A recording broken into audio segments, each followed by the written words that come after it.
Assalamualaikum warahmatullahi wabarakatuh. Perkenalkan nama saya Amina Aurecandi, mahasiswi RPL D4 Kebidanan Lokus Lahat, Poltekkes Kemenkes Palembang.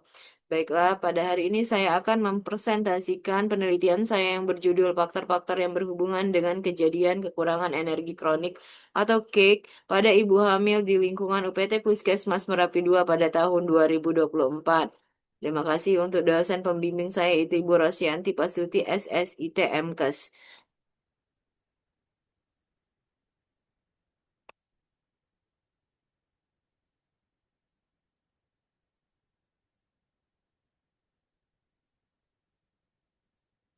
Faktor-faktor yang berhubungan dengan kejadian kekurangan energi kronik atau KIK pada ibu hamil di wilayah kerja UPT Puskesmas Merapi 2 pada tahun 2024.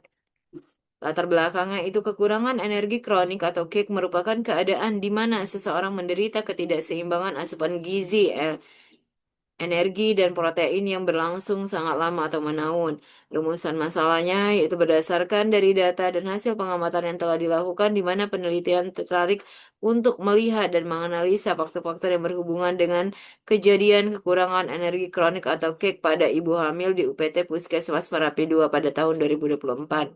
Adapun tujuan penelitian yaitu berdasarkan latar belakang di atas, maka peneliti ingin mengetahui faktor-faktor apa sajakah yang berhubungan dengan kejadian kek pada ibu hamil?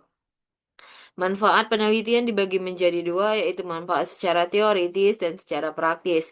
Manfaat teoritis yaitu dapat mengembangkan ilmu pengetahuan khususnya mengenai status kek pada ibu hamil, dapat menjadi bahan bacaan di perpustakaan, serta referensi bagi pengembangan ilmu pengetahuan yang berhubungan dengan kek pada ibu hamil untuk mahasiswa RPL Kebidanan Politeknik Kesehatan Kementerian Kesehatan Palembang. Secara praktis bisa mengaplikasikan teori-teori yang dipelajari selama perkuliahan, yaitu mata kuliah metodologi penelitian dan asuhan kebidanan pada kehamilan. Ada bab duanya itu tinjauan teori. Yang pertama, pengertian kehamilan. Kehamilan merupakan suatu keadaan di mana janin dikandung di dalam tubuh ibu diawali dengan proses pembuahan, yaitu pertemuan sel sperma dan sel telur dalam tuba Fallopi dan kemudian tertanam dalam uterus dan diakhiri dengan proses persalinan. Sedangkan pengertian KEK adalah kekurangan energi kronik merupakan salah satu keadaan malnutrisi, di mana terjadi kekurangan asupan makanan dalam waktu yang lama, hitungan tahun yang mengakibatkan timbulnya gangguan kesehatan.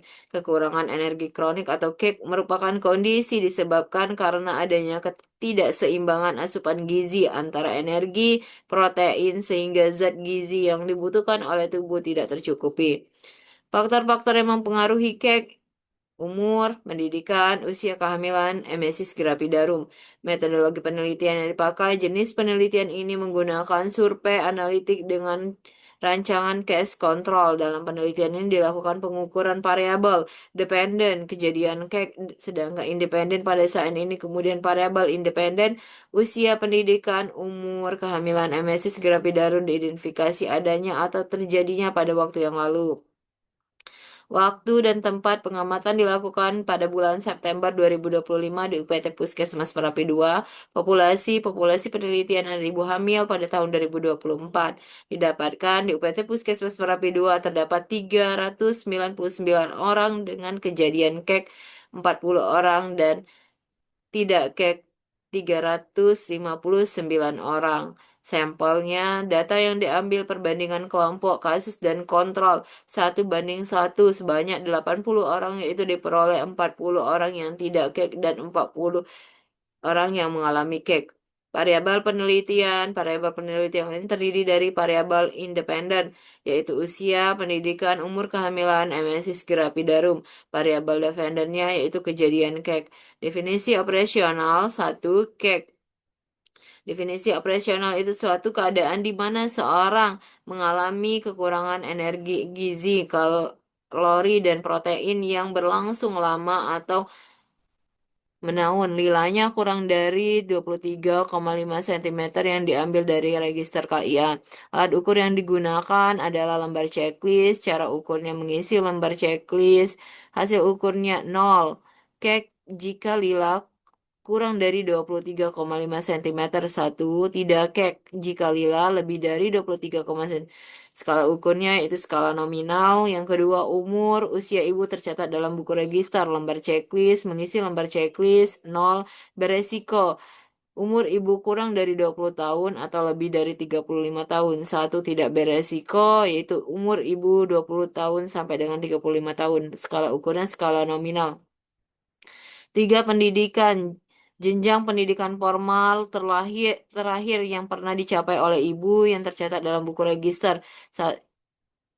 Alat ukurnya yaitu lembar checklist, cara ukurnya mengisi lembar checklist, hasil ukurnya 0, beresiko dan tidak sekolah sampai dengan SMP. Satu, tidak beresiko SMP sampai dengan perguruan tinggi. Skala ukur yang dipakai yaitu skala nominal. Yang keempat yaitu umur kehamilan, umur genetasi dimulai dari terjadinya konsepsi hingga ibu datang berkunjung yang tercatat di buku register. Alat ukurnya itu lembar checklist, cara ukurnya mengisi lembar checklist berdasarkan data yang ada pada buku register. Hasil ukur trimester 1 0 sampai 30 minggu, trimester 2 14 sampai 27 minggu, trimester 3 adalah 28 sampai 40 minggu. Skala ukurnya menggunakan skala ordinal. Yang kelima, emesis gravidarum, suatu kondisi di mana ibu mengalami mual disertai muntah, masih didapat konsumsi makanan, masih dapat beraktivitas, dan penurunan berat badan kurang dari 5% yang biasanya terjadi pada awal kehamilan. Tercatat di buku register lembar checklist, mengisi lembar checklist berdasarkan pada buku KIA, hasil ukurnya 0, ada mual muntah, 1, tidak ada mual muntah, skala ukurnya nominal. Instrumen penelitian adalah salah satu alat yang digunakan oleh peneliti untuk mengukur fenomena yang sedang diamati, di mana fenomena tersebut merupakan variabel penelitian yang diteliti. Instrumen yang digunakan dalam penelitian ini terdiri dari lembar checklist dan buku register yang berisi pertanyaan-pertanyaan diajukan kepada responden. Analisis data diolah akan menjadi dengan cara univariat, bivariat, multivariat. Etika penelitian merupakan prinsip yang wajib dijunjung tinggi oleh peneliti dalam melaksanakan penelitian, terutama yang melibatkan manusia sebagai responden. Etika penelitian meliputi satu, informed consent, dua, kerahasiaan.